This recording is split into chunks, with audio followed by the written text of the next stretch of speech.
kalau ulun tersalah langkah, ada yang kada ulun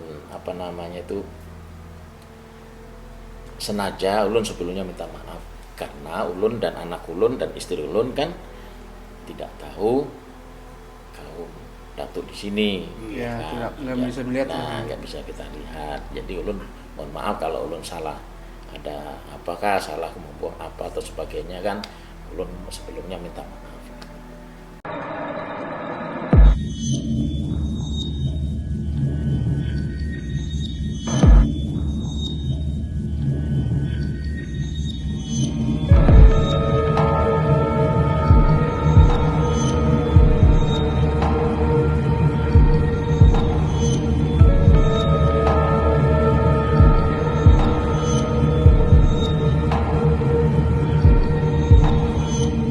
Assalamualaikum warahmatullahi wabarakatuh.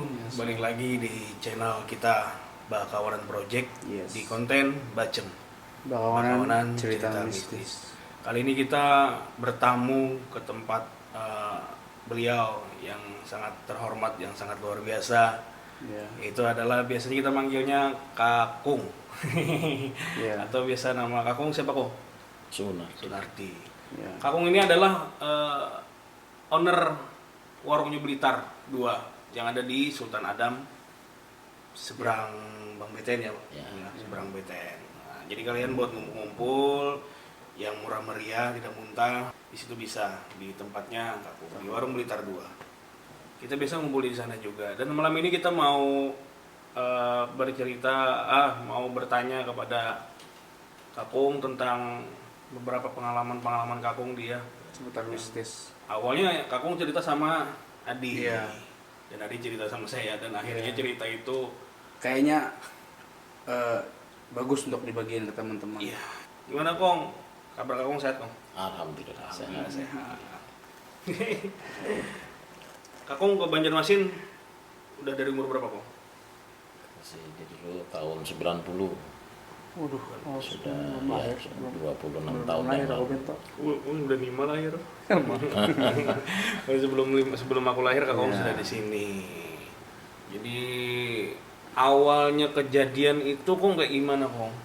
Yang awalnya itu apa? Enggak, ini yang langsung kita minta Kakung Ji buat ceritain yang Oh iya. cerita mistisnya itu berawal dari mana gitu. Iya. Silakan, Kong.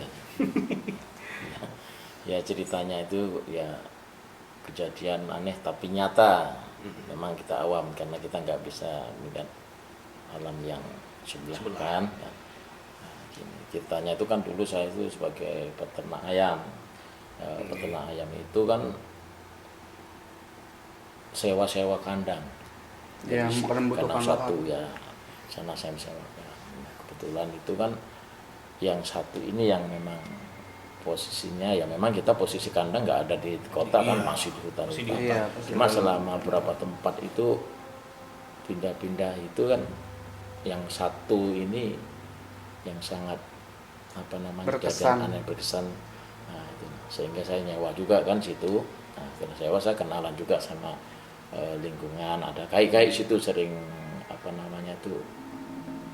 mengembala sapi ke lokasi kandang ayam itu. Berarti Rumahnya kan di atas. kandang ayam itu Kong jauh dari pemukiman ya Kong? Pemukiman tuh di pinggir jalan, cuma masuknya paling-paling setengah kepal nggak sampai lah. Masalah itu posisinya memang dekat-dekat daerah Ulangan sana.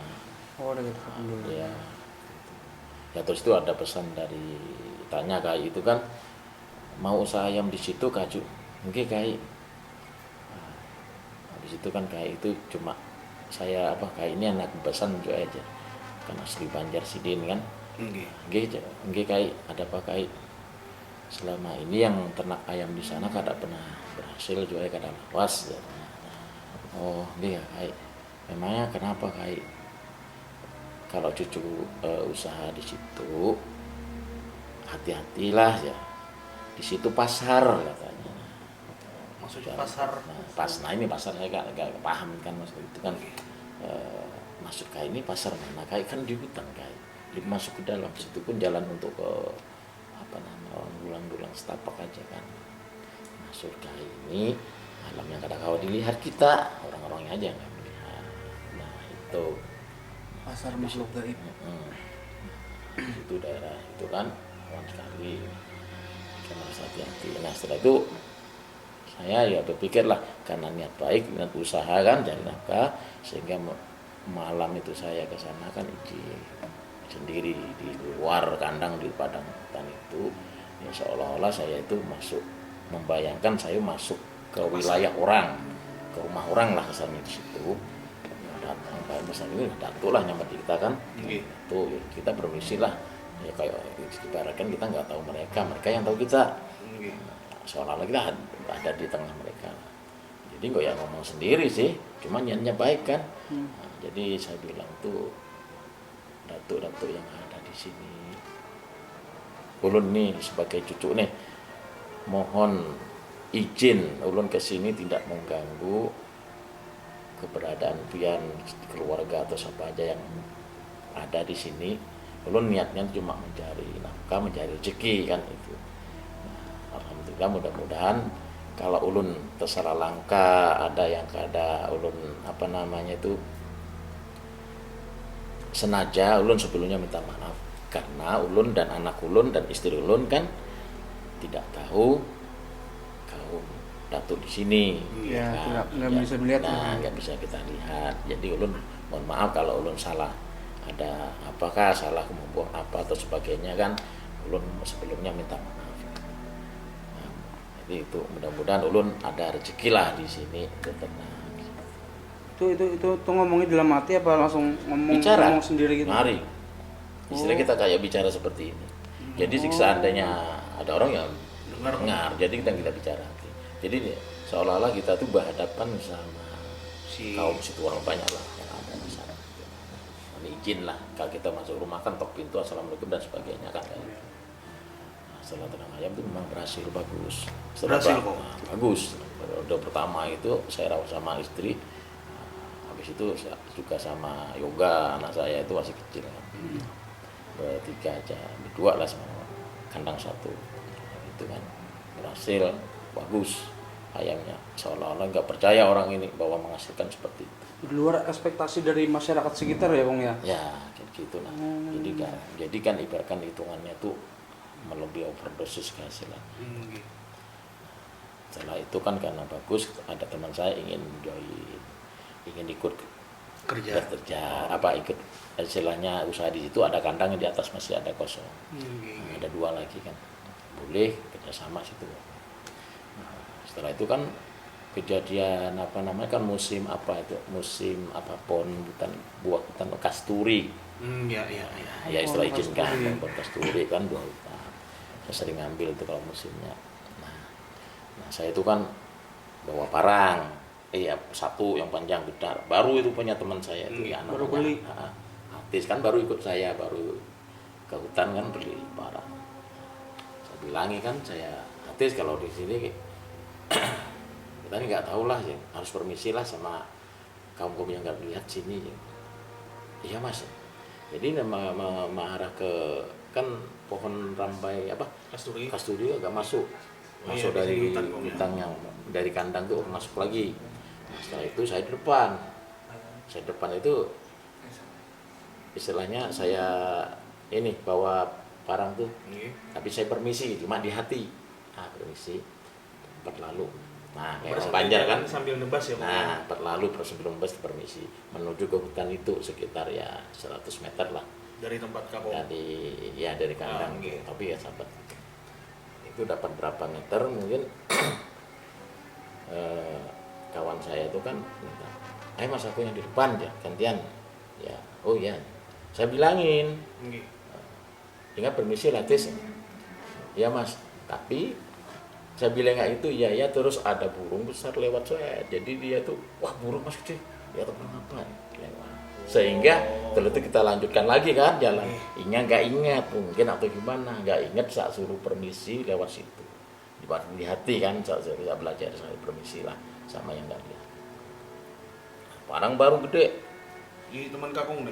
Di depan gantian apa rantingnya saya ini itu pohon hutan itu. Buka jalur masuk sekitar 2, 3, 4, 5 meter lah.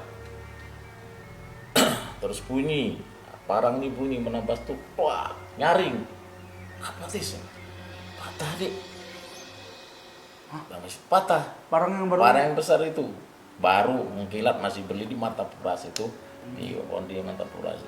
Patah tel. Tebas pohon. Tebas yang cuma ranting seini aja, ranting depan itu. Jadi hati itu sudah manggur. Lewat ini kan, habis itu tak bilangin Atis tadi kan permisi nggak Atis nih? Nggak ingat maksudnya. Waduh. Ya, itu. Dari situ udah nggak logis lah Itu. Jadi saya perasaan yang sudah izin di situ lah nggak enak. Tuh perasaan saya sudah, wah kacau ini, ada apa ini? Rasa mustahil kan dengan parang itu cuma karang ini sudah patah tel, rasa ya masuk akal dipikir. Giginya nyaring berarti kok. Nyaring punya tas, itu kayak petasan. Oh, rantingnya cuma segini kok. Gini aja, ranting-ranting tingginya cuma segini, cuma di atas kita. Secara akal ya nggak mungkin ya Kong ya, kalau nggak mungkin. kena besi atau apa, secara akal. Secara akal nggak mungkin. Habis itu kayak gini,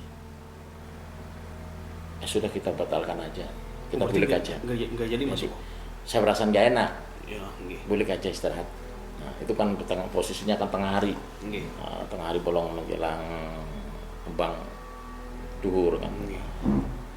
Habis minum ayam terus kali kita aktivitas memberi ayam makan dan sebagainya, malam maghrib bisa ya, tidurlah kita istirahat. Berarti istirahat itu kan jam berapa itu, sekitar hampir jam 12 malam. Dia di pondok depan, saya di belakang. Nggih. Habis itu dia sama ada satu lagi temannya ya. Kalau saya sama istri saya berdua di belakang di panggung gitu. Nah, itu habis itu dengar saya itu teriak-teriak teman saya itu sekitar jam 12 malam teriak-teriak, tolong Atis itu kan, tolong sebagainya. Nah, itu paket terus ini ya kata istri saya itu, Atis teriak-teriak itu kenapa? Astagfirullah. Saya ngambil parang seret punya saya, turun selari saya menuju ke depan. Habis itu jangan tak gerak, dibangunkan, tak gedor itu. Yang satu yang sebelah itu nggak bangun, teriak-teriak nggak bangun. Saya yang jauh bangun, lari ya, tak gerak. Saya serembus berusaha tempelnya nggak mau juga. Tak gerak-gerak, saya sembur. Akhirnya dia bangun. Setelah nangis dia serem meragap saya itu. Ada apa kamu? Ada apa? Mimpi apa kamu? Aduh ampun dia. Kenapa? Coba terlakan, minum dulu kan. Ambil air itu kan, minum. Duduk tenang aja, istighfar gitu. Nah setelah itu kan, dia bercerita, mimpi apa? Saya tuh ya mimpi mungkin ya enggak saya tadi lihat TV ini, nah ada TV kan kecil. Jadi kalau saya tidur saya enggak merasanya tidur enggak, ya saya lihat TV aja, tapi teguring. Nah, iya, dia antara sadar sama enggak ya. Nah, Ya. itu. Jadi kayak teguring teriak-teriak. Terus gimana? Saya itu disasahi berapa orang, ada orang itu besar, tua-tua. Saya mau dibunuh. Jadi orangnya lebih tajam lagi, besar, mau dibunuh. Loh kenapa? Kenapa mau bunuh? Katanya kamu sudah apa? Bahasa Banjar, bahasa Jawa membacok anak saya itu. Kamu sudah membacok anak saya, marah. Enggak pernah. Enggak, itu lihat anak saya itu. Luka nih sini. Di atas melihat tuh luka. Hampir putus di tangannya. Ini berdarah yang dilihat atas berdarah. Bukan saya. Kamu tadi siang ini buat ini. Kamu harus kubunuh juga. Lalu ya itu ketakutan kan, teriak-teriaklah. Tolong saya. Jadi sekarang istighfar kamu tuh saya. Istighfar. Kamu mohon ampun. Kamu bayangkan seolah-olah yang dalam mimpi kamu itu kamu sekarang menghadapi beliau yang mau membunuh kamu, itulah yang orang tuanya si anak itu kan, kamu minta ampun, mohon minta ampun. Pokoknya apa caranya, seolah-olah itu ada di depan kamu gitu. Itu kayak apa caranya, kayak kamu punya salah, ya nggak sengaja atau minta salah gimana, kamu minta ampun supaya abahnya itu memaafkan gitu. Berarti pas yang menebas tadi kena si anak itu, tapi orang sebelah. Habis pangkal ini dengan yang dia lihat dalam mimpinya, sadar antar kada itu. Ya, untung kamu masih teman itu si cucu sama nyambat saya ini cucu teman cucu saya, oh enggak kamu mati kamu. Oh berarti orang sebelah itu karena awal tadi etikat kakong sudah minta izin minta dengan izin. baik-baik. Karena kan sudah menganggap cucu yang bilang cucu ini sini kan untuk mencari rezeki, sebelumnya ulun minta maaf kalau ada langkah yang kada sengaja itu lah kan itu. Jadi beliau itu cuma menganggap cucu. Habis itu istirahat minum istirahat juga apa-apa. Jadi dia kan ya ini mimpi lagi kan dimaafkan itu akhirnya kan.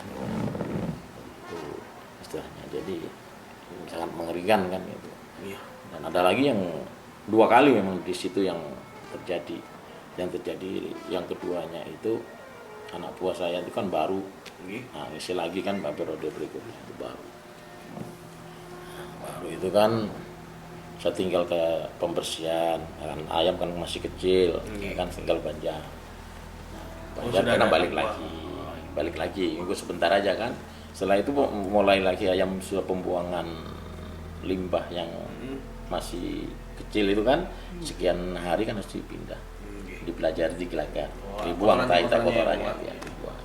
Sudah tak pesani kotoran itu membuangnya di sebelah sana, tidak boleh ke lain, ya kan? Nah, habis itu kan ya nggak tahu yang satu ini mecel juga, ya kan? Dibuang posisi tai ayam itu di sebelah kanan atau sebelah situ khusus. Berarti sudah dikasih tahu semuanya. Pokoknya harus perintah kalau situ jangan. Cuma yang nggak tahu yang saya bilangin ini nggak tahu. Pokoknya kalau suruh di situ ya di situ, jangan kemana-mana. Kalau yoga tuh di kandang ayam mainan ciu. Dia lihat kamu main sama siapa nih? Banyak ya kawan situ ya aja.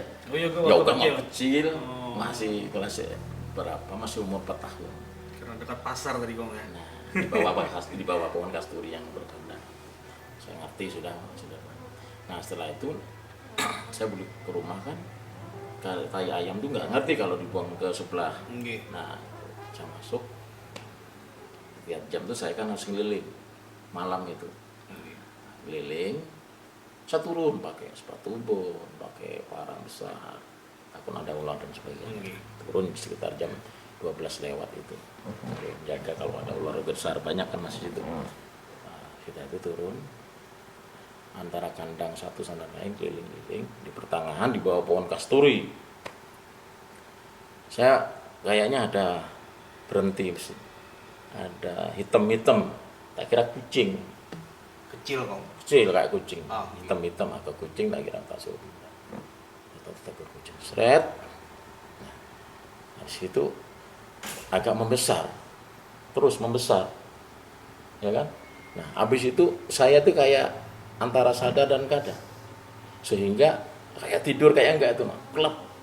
Lalu ini membesar. Yang kayak kucing tadi kok? Besar, gede pokoknya. Saya kayak saking kagetnya, saya mungkin saking takut, kaget, kayak mau siup itu, nah. Jadi kayak sadar kayak enggak, ya kan? Jadi saya cuma mendengar kata-kata beliau itu, kata si yang besar itu, saya, kamu ini sudah dibilangin tempatnya, ibaratkan cuma dengar aja di telinga saya itu sudah dibilangin buang buang kotoran ayam tuh jangan, sudah di sebelahnya tempatnya sudah ada, mulai dulu tempatnya ada, kenapa kamu buang ke atap rumah saya? Waduh. Nah ini kenapa dibuang ke atap saya nggak bisa omong sama sekali antara sadar saat itu. Itu posisi lagi tidur apa?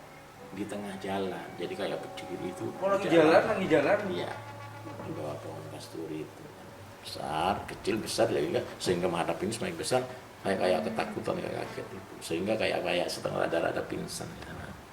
Besar tinggi gak berani melihat ke atas lagi. Ya itu, jadi bilangin telinga mendengar, buang kotoran itu, jangan sampai saya marah lagi nanti, awas sekalian semuanya. Jadi habis itu macam-macam ngomong ini kan, sadar buat stop itu. Jadi saya bersenter tadi, ayam yang dimaksud tadi, ayam, waduh. Lalu saya gerakkan yang anak buah bertiga atau 4 ini tidur kan. Itu saat itu jam berapa kong? Jam 12-an malam. Tiap malam saya jam 12 ke atas selalu keliling, tiap jam itu nonton ayam. Nah ayam kecil kan. Setelah itu saya bangun, bangun, saya marahin. Siapa yang buang sampah situ? Buang teh ayam. Saya Pak, supir parak supaya dekat katanya orang Banjar kan. Supir parak sini Pak ya, situ kena ulun bakar juga. Bukan parak masalah apa, ikam ini harus mengikuti peraturan ya. Ayo bangun, bersih sampai habis. Esok aja bersih, kada kawa aja. Pokoknya sekarang juga. Mau sampai kada dibersih sekarang juga. Karena ku gaji kan, bapak bersih seorang. Akhirnya bekerja. Bersih. Masih 2 jam, 3 jam lah bisa bersih. Sudah bos, ambil serang, sembur. Nah, iya. Habis itu kan selesai. Wah, mungkin dia geremeng bos ketahuan malam suruh buang ini dan sebagainya. Dia nggak ngerti yang saya alami itu. Saya nggak pernah ngomong soal itu. Bapak itu nggak diceritain Bung? Nggak saya ngerti. Yang saya bilang cuma artis, saya nggak mau ngomong itu. Cuma kadang saya suruh yang artis dulu itu yang saya suruh berwisi itu. Selalu berwisi. Yang anak baru nggak mau. Masa bilangnya kan harus di situ, harus itu. Itu saya selesai kan, saya istirahat, akhirnya tidur. Saya ya, mimpi beliau itu mengatakan terima kasih cuy ya, memang kan cucu yang istilahnya patuh sama orang tua, suruh bersih, jadi ya itu Bang, kayak aku maafkan aja karena itu bukan apa istilahnya aku kan sendiri kesalahan anak buahnya, cuma kan detik itu juga kan seandainya menunda esok mungkin ya bisa makan juga itu. Nah itu jadi itu sangat kayak apalah kejadian yang luar biasa lah. Itu artinya bahwa kita ini hidup berdampingan sama alam sebelah itu. Jadi, apalagi yang tengah hutan kita yang mawas diri ya itu. Kejadian yang sangat berkesan. Banyak pelajaran juga yang kita ambil dari cerita Kakung. Dari permisi. Iya, permisi ketika kita masuk ke tempat asing. Ya, permisi ketika ada di tengah hutan atau di mana kita permisi buang kotoran atau apa. Tengah hutan kan biasanya nggak ada WC kan, nggak ada tempat pembuangan atau apa, tapi kita yang namanya udah kebelet jadi ya mau nggak mau tapi tetap mengutamakan adab kita. Permisi, walaupun dengan orang yang kasat mata pun kita sudah harus permisi, apalagi dengan orang yang ada di sebelah. Ya kita percayalah kalau dari kita percaya di sana ada alam kedua, tapi kita tidak terlalu meyakininya. Kita yakin sama Tuhan. Gitu. Tadi pelajaran dari kamu juga di yang ketebas tadi itu gimana? Ya itu. Sebenarnya apa ya, di luar logika. Ya, gimana ya pokoknya? Akal iya, nggak masuk dalam logika itu. Rantingnya cuma segede ini kan tadi Bung. Iya, rantingnya masih. Padahal parangnya itu baru kan Bung. Baru besar, beli di pasar Martapura itu. Waduh. Tebas patah, ternyata ketebas tangan anak orang sebelah. Ya. Itu Bang. Biasanya jarang permisi itu, ini masih jarang permisi. Jadi kan ya itu yang bisa kita ambil sih pelajarannya sih, bukan perihal yang lain. Yang pelajarannya yang kita ambil, kita permisi dimanapun kita berada, insya Allah dimudahkan. Kita berdoa juga sama Allah, sama Tuhan, dengan apa usaha yang kita jalankan, kita rintis, sampai akhirnya Kakung bisa seperti ini dari tahun 90 Kong ya, dari tahun 90 nol berarti Kong, dari nol sama sekali sampai Kakung seperti ini, dan sekarang sudah bisa punya rumah makan juga. Sekali lagi kita ingetin yang mau nongkrong santai bisa nongkrong di Warung Blitar 2, itu ada di Sultan Adam di seberang Bank BTN. Yang kuliah yang biar makannya enak juga, yang murah-murah tidak muntah, itu ada di Warung Blitar 1 di samping kampus Uniska. Iya, Blitar 1. Oke, itu cerita dari kita malam ini. Terima kasih Kakung udah berbagi ceritanya. Terima kasih juga kita udah dibiarin mampir dan sedikit memberantakin rumahnya. Buat kalian jangan lupa subscribe channel YouTube kita dan juga like, comment, and share juga. Buat kalian yang ada cerita-cerita horor atau misteri yang lainnya, monggo ceritakan di komenan ataupun Ntar bisa hubungin kita di DM Instagram. yes. Lapangan Nanti Project. kita kontak-kontak nanti biar kita bisa ketemu ataupun juga ada yang indigo atau yang apa, monggo silahkan nanti kita mampir ke tempat kalian, kita cerita-cerita. Sekian dari kita Lapangan Project. Assalamualaikum warahmatullahi wabarakatuh.